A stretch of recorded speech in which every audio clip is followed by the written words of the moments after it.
Welcome back to the Self-Esteem and Confidence Mindset podcast with me, Johnny Pardo. And today I welcome Steve to the show, Steve Brown to the show, where we're going to be talking about his latest book, Are You Ready to Call It? And the themes around that book and some of the stories that Steve's gone through and some of the key messages he'd like to share with us today. So I'm excited for this conversation today. So yeah, welcome to the show, Steve. Glad to have you. So a Thank you quick, so much.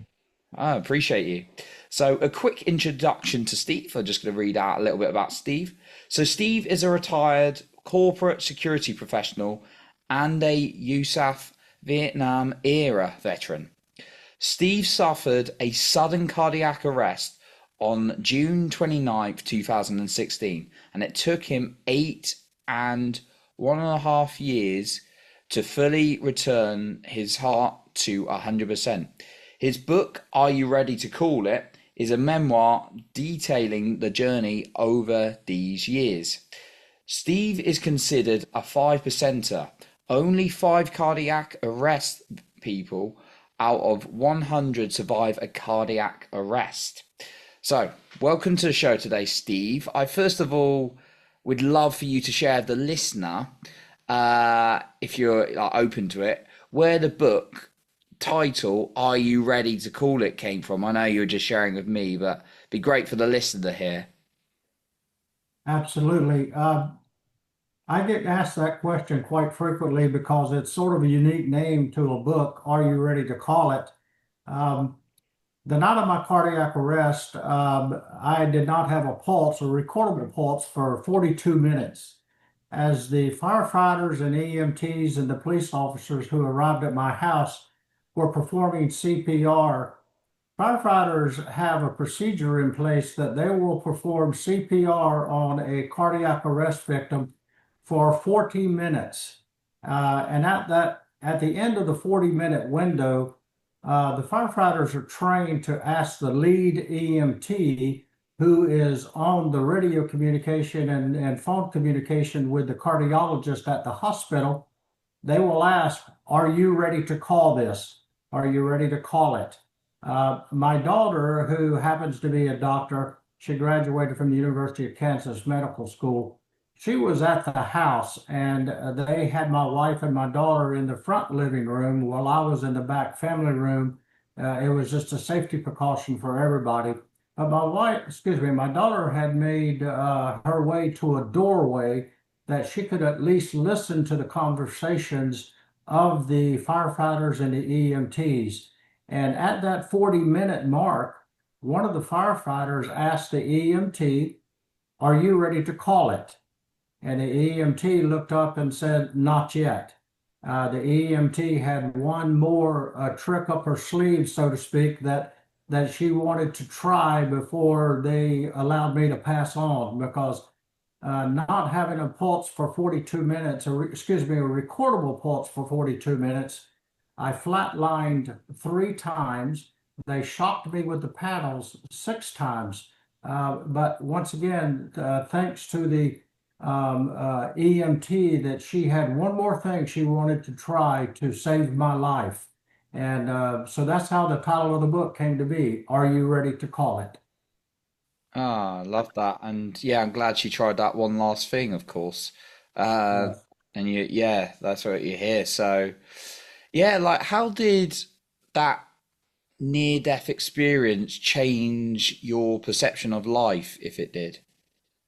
You know, um, I talk about that briefly in the book, that when you come back, and I had to come back. I mean, it was 8 grueling days in the intensive care unit at the cardiac trauma hospital. Um, you think about life a little bit differently. You know that you were gone for a period of time, and when you are a spouse. My wife and I at the time had been married 39 years. Here we are 10 years later at 49 years. I had a well-educated daughter. I had a well-educated son. Between the two of them and their spouses, had given us 4 grandchildren. I had a purpose to live, but as I continued to progress through the recovery, these 8.5 years, you find a purpose in life of what you can do. I was given back my heartbeat, and when you're given back a heartbeat, you don't waste it. That's something that you just know in your heart, actually, that this is my second chance at life, and I can't waste it. I have to have a purpose. And to be perfectly honest, I do suffer from post-traumatic stress with this cardiac arrest, even though it's been now we're going into our 10th year. There are things that bring me to tears real easily thinking about why I'm here. And why I'm here is the purpose to be able to help others, hopefully not go down the path I went down, because I heard my doctors, but I didn't really listen to my doctors, and that put me in harm's way. And at the end of the day, I don't want another family having to stand where my family stood. So my purpose in life is to take the book that I've just written and try to explain to others who are at that point in their life that they need some advice on how, one, not to have a cardiac arrest, but two, if they do, you can survive it. Mm, I love that. Sounds very purposeful, Steve. In sort of like your life. What were some of the warnings the doctors were giving you or to like do? Absolutely. Okay. Back 2 years prior in 2014, I went to my personal care physician, my PCP, and told him I had a pain in my chest. And as all PCPs would do, he sent me to his cardiologist that he uses in those situations. And I went through a couple of tests, and I learned that that pain in my chest was nothing more than a pulled muscle in my chest. However, part of the process to check me out, we did an echocardiogram. I was scheduled for a nuclear stress test. And for those that's ever had a nuclear stress test, know that you usually get an echocardiogram where they look at your heart just like a pediatrician would look at at a baby in the woman's womb. They look at your heart and try to determine what's going on with your heart.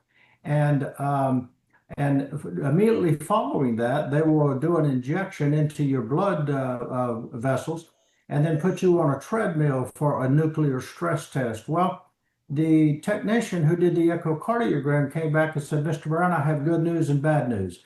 I said, "Well, give me the bad news first." He said, "The bad news is we found some concerns with your heart that we need to address." And I said, "Well, what's the good news?" He said, "The good news is you're not doing the treadmill today because your heart wouldn't handle it." From that echocardiogram, we learned a couple of things. One, I had an ejection fraction in my heart, and I will explain that in just a moment, but the ejection fraction was very low. And they found out that I had two electrical leads going to my heart that were not working properly. Your heart, when you're born, you have three electrical leads. Now, please understand, I'm a layperson, I'm not a physician, and what I'm sharing with you is what I have learned over my journey. So you have two electrical leads not working of the three. However, the one that was working was capable of picking up the slack for the two that were not. So the cardiologist said, "You're going to be fine. I wouldn't worry too much about that." So going back to this ejection fraction real quick, because it's important for people to know what their ejection fraction is. Um, your heart, when it beats, it draws in X amount of blood. So let's say, for example, it takes in 2 ounces of blood. Well, your ejection fraction then turns around and pumps that blood out through your arteries to the rest of your body. If your heart and your ejection fraction is pumping 50% of what it takes in, so if it takes in 2 ounces, you want it pumping out at least 1. And if it's pumping 50%, you're in pretty good shape. A lot of cardiologists will tell you they like to see it 55 to 60%, but really at the end of the day, if it's doing 50%, you're in pretty good shape. Well, as I said, I learned mine was 35%, but I didn't know anything about what to do with that. But my cardiologist never shared it with me. This is something that I learned afterwards. So, back to your question, here I had gone to the doctor because I simply pulled a pectoral muscle in my chest, and he did some other studies, and I found I had some of these different issues. Of course, at that point in time, I was asked to exercise more. I was asked to change my diet. I was asked to lose some weight. The typical things that physicians will ask you to do as you go through life. And certainly, I was 64 years old at the time. I'm 73 now. But it's the typical things the doctors tell you that you need to do to get your health in better condition, even though in my case it was my heart. Hmm. Okay, so it is like some of those health bits of health advice that you didn't completely like take on board from the doctor that you'd advise people to do. That's exactly right. I mentioned that I heard my doctor, but I didn't really listen to my Hmm. doctor. I was 4 years old. I was the lead cook on a barbecue competition team that my other four members of my team was my 31-year-old son and his 31-year-old buddies. But Johnny, I would get out there at one of these competitions on a Thursday night and set up all the equipment, set up the tents, set up the cookers, put a fence around our area, go back on Friday morning early, work hard all day, host a party on Friday night with 350 people that we were serving barbecue to at 10 p.m., starting the actual competition meet and running those smokers all night and staying up, getting up on Saturday during the turn in for the competition. It Hmm. was a rough road to do that. And what was happening was, I thought I could keep up with those 31 years old, even after my doctor said, "Look, Steve, you've got a couple of issues with your heart that you need to be paying attention to." But I still thought I was a young guy at 64 years old, and come to find out I wasn't. Hmm. And I appreciate you sharing that, Steve. And what was the recovery process like for you after you had this cardiac arrest? Okay, great question. Once I was admitted to the cardiac trauma unit at the hospital, I've already mentioned I spent 8 days there. Um, Hmm. my cardiac arrest happened at right about 10:25 at night on a Wednesday night. I did not have a memory of anything until Sunday at 1 o'clock. So everything for all day Thursday, Friday, Saturday, and a half a day Sunday, I had no memory, although things were going on very quickly behind the scenes. Now, my wife have told me, and it's in the book, that I was awake. I could talk to people. In fact, I signed the documents to put the defibrillator pacemaker into my chest. But because that couple of days led up to the 4th of July weekend, that led some delays, meaning I did not get everything done until the next day on Tuesday, July the 5th, after the holiday. So, not having a memory of everything that went on is difficult for me now, even though my wife kept a great diary, as did my daughter. Um, but it was when I got out of the hospital that I had to start cardiac rehab and had to go to a rehab center at a local hospital and ride the recumbent bike, ride a regular stationary bike, get on the treadmill. Now, I had the EKG machines connected to me, so they were monitoring my heart while I was doing all of this. But I was put on 20 different medications Wow. leaving the hospital. Uh, Now, I was already on probably six or eight, but the doctors had to add all these different prescriptions. Well, what was happening was we learned that the way I was instructed to take one or two of them was not correct. And I would get on the treadmill. The nurse would look at me and say, Steve, are you okay? And I go, yes, I'm okay. She said, well, no, your heart's not working the way we want it to work. So those were some hurdles that we had to get over. And once we discovered that the medications that I was taking incorrectly, once we got that corrected, that helped quite a bit. But going through cardio rehab, plus two, I failed to mention, Johnny, the CPR that the firefighters did. Now, I'm not complaining, but if anyone's ever had a broken rib, you know how bad a broken rib can hurt. I had seven broken ribs. Eight people did CPR, including my wife, because when I collapsed, we were at home. She was the only one that could do it.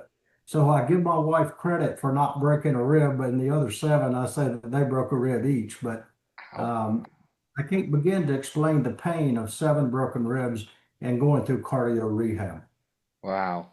7 broken ribs. That sounds very, very painful. It was. Ouch. Ah, wow.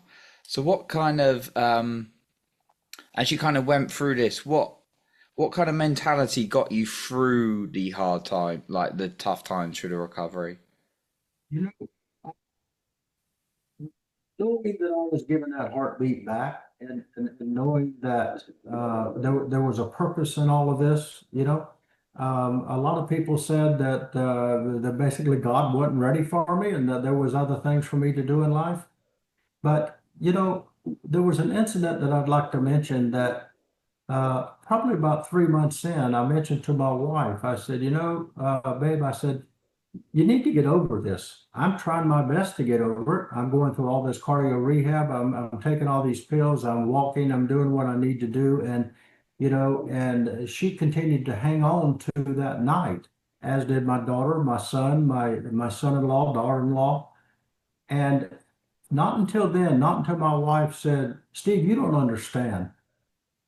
You don't understand what we're living with. I understand that you're trying to get over this and you are getting better, but we're still living that. We never know when you're going to go down again. We never know when something else is going to happen. And we have to live with that moment of pure terror that you went down in the family room, and I had to get up out of my recliner at 10:30 at night. I was falling asleep, napping after watching TV, and the pain and the anguish that they went through, not knowing if my daughter or son would have a father, that my four grandchildren would have a grandfather. Um, that's a lot of anguish. That's when I realized, one, I'm not in this alone, and two, I didn't go through this alone. They were right there with me, and that was pretty hard to grapple with. And even to this day, I allow my wife to track me on my phone to know where I'm at, where I'm going, what I'm doing, just to give her that peace of mind that I'm okay. Mm, No, it sounds like you got a very supportive family around you, which is really beautiful. Mm, it's awesome. So yeah, Steve, like what got you into writing a whole book about this? This is a great story, but what was the idea? I'm going to write a book on this. Where did that come from?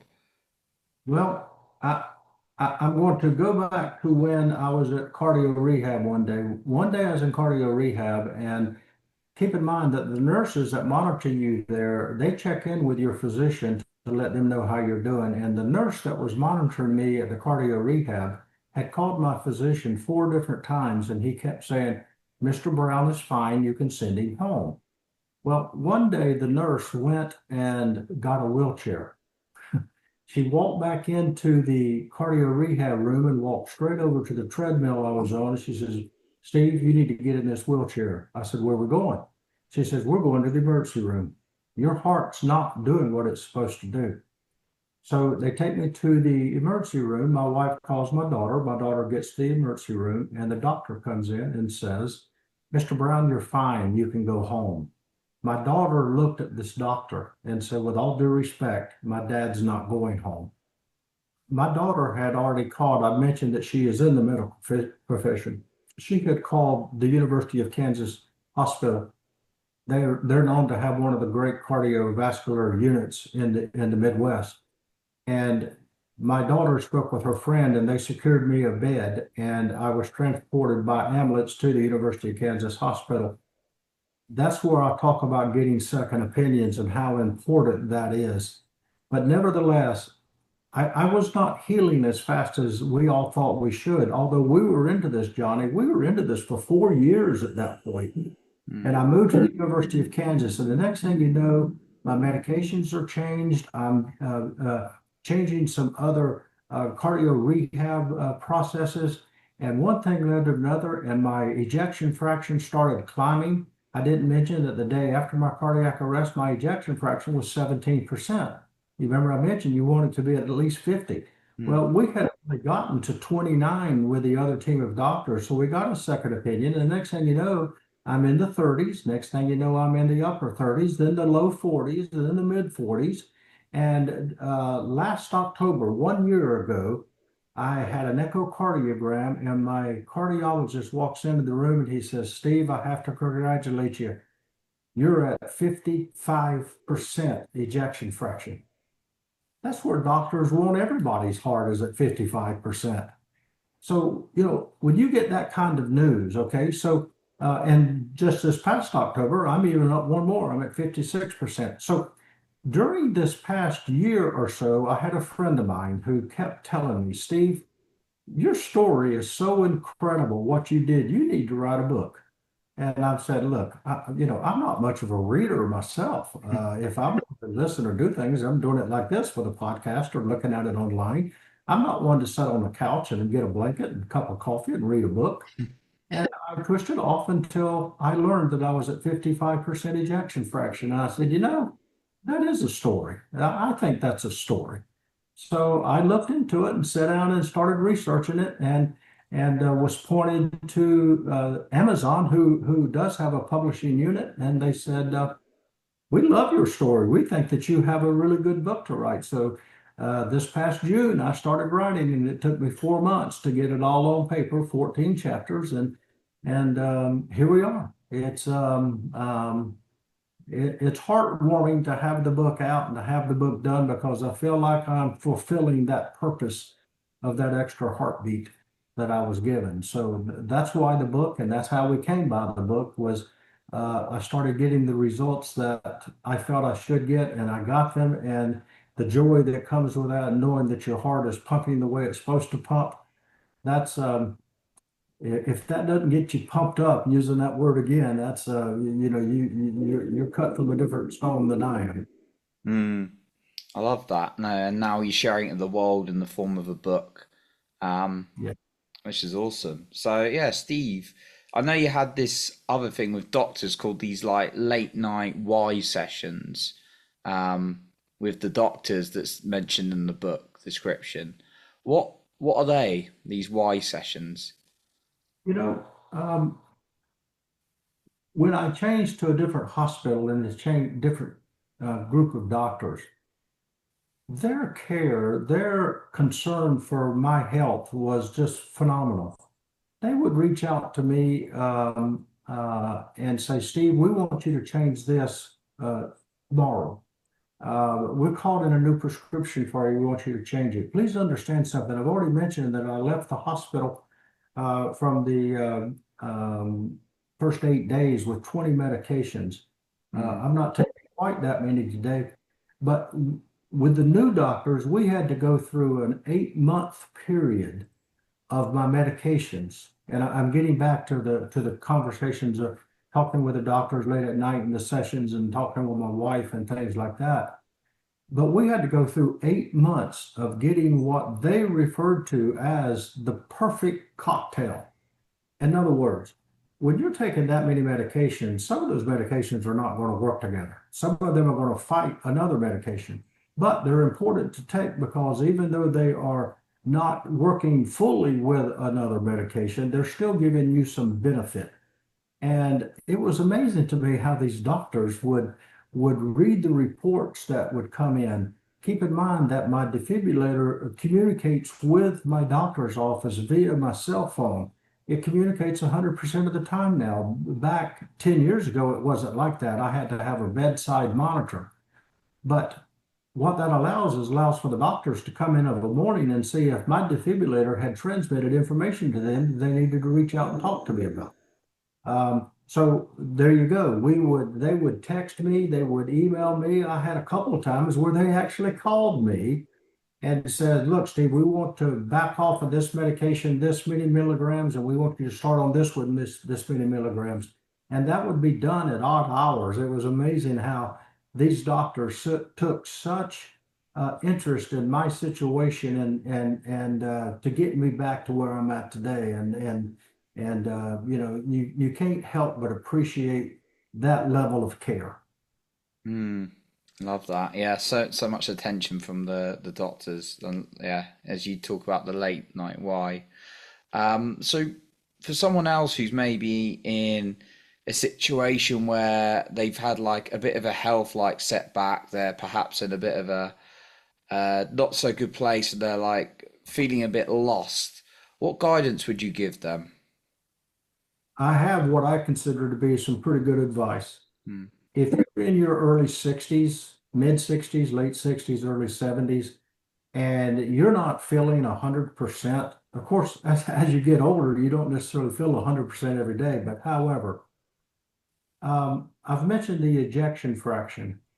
Go to your personal care physician and ask to visit with a cardiologist and let him or her refer you to a cardiologist. And then ask the cardiologist to do an echocardiogram. You can ask for these things, and they will do an echocardiogram and learn what your ejection fraction is.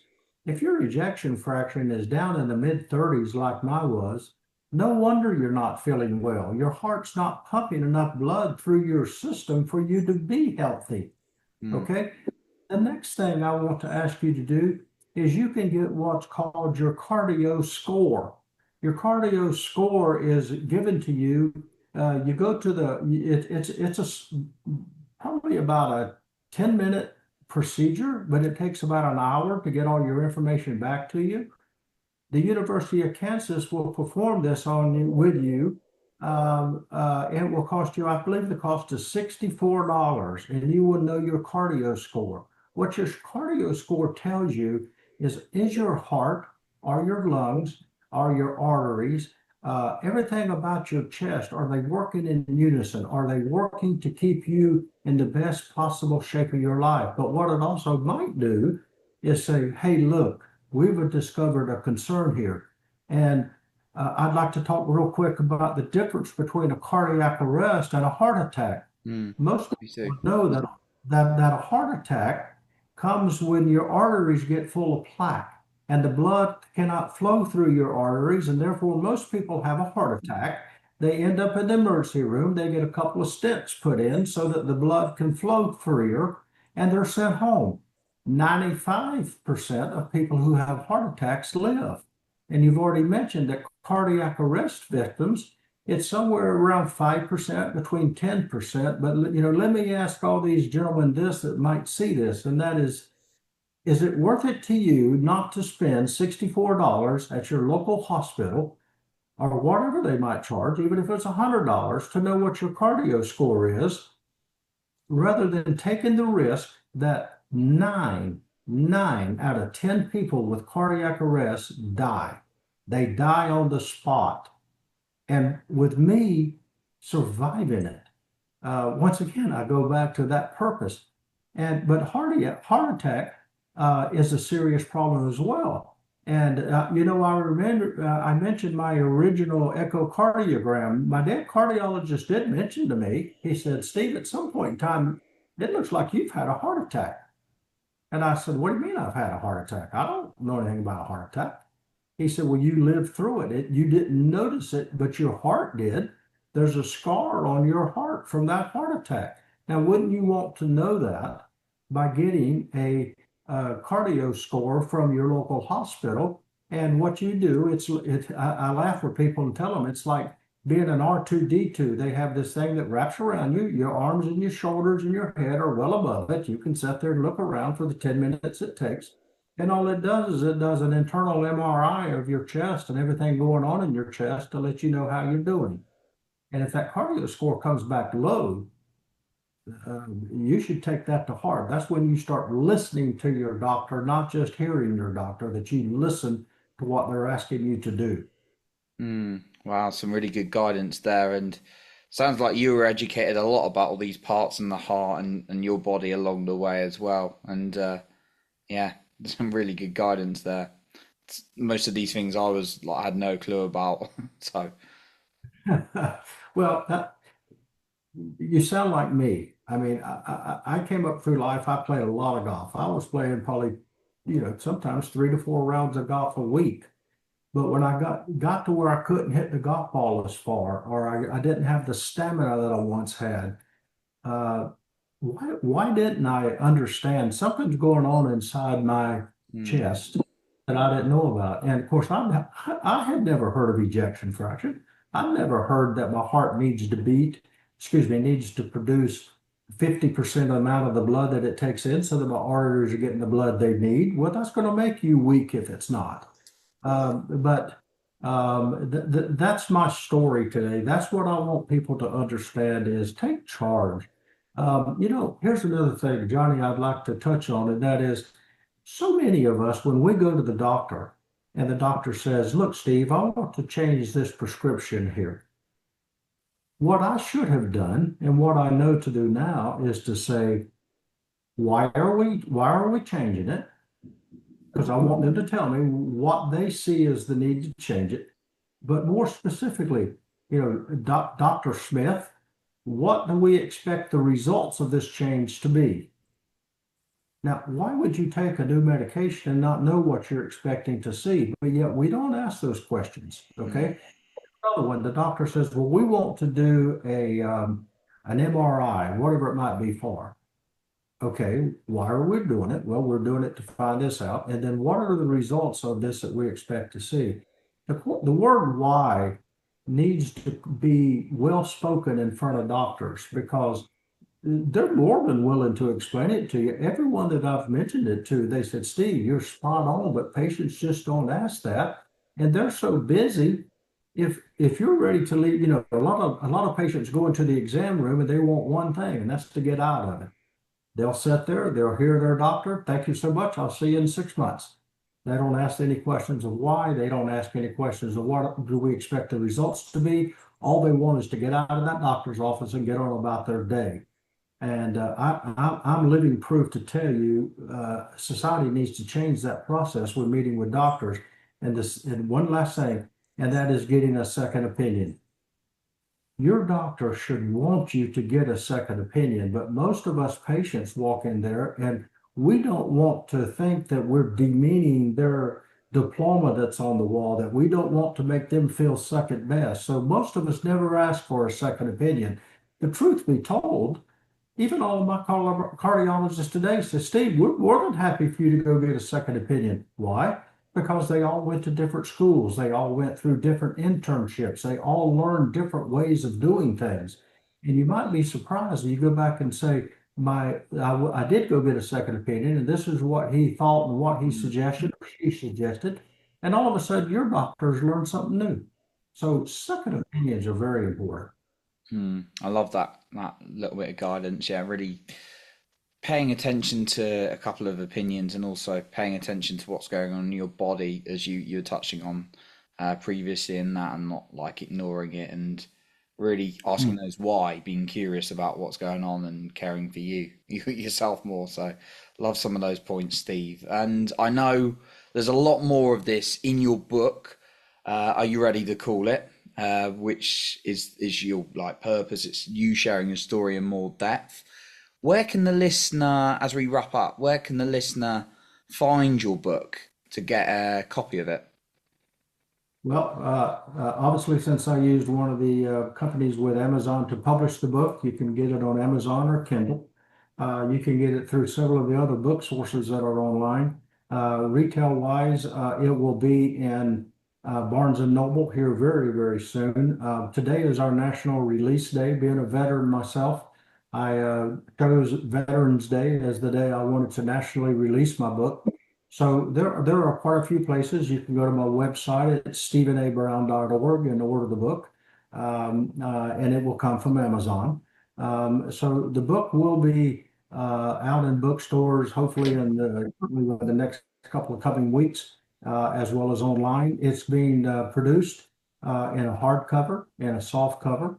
It's available on Amazon as an ebook, and we're just about to release the audiobook because so many people like to listen to books on audio that we felt not important. And we just want to get the word out every which way we can that we can do this. Amazing. So many good options there for the listener to grab hold. So for the listener, the link to Steve's website and Amazon will be in the show notes below, so you can click on that and grab a copy of Steve's book, or check out the website and then grab a copy there as well. So a massive thank you, Steve, for everything you shared today. Some really brilliant guidance, and thank you for what you've done with your book to the world. Appreciate you coming on today and everything you've done. It's been my pleasure, and it's just another opportunity, a great opportunity for me to get the word out as to how people can live a much stronger, better life, and hopefully not be a victim of cardiac arrest or even a heart attack. That's my goal. Absolutely. No, thank you, Steve. So Thank you. thank you so much for listening today. Appreciate everyone, and remember to lead with your heart and not with fear.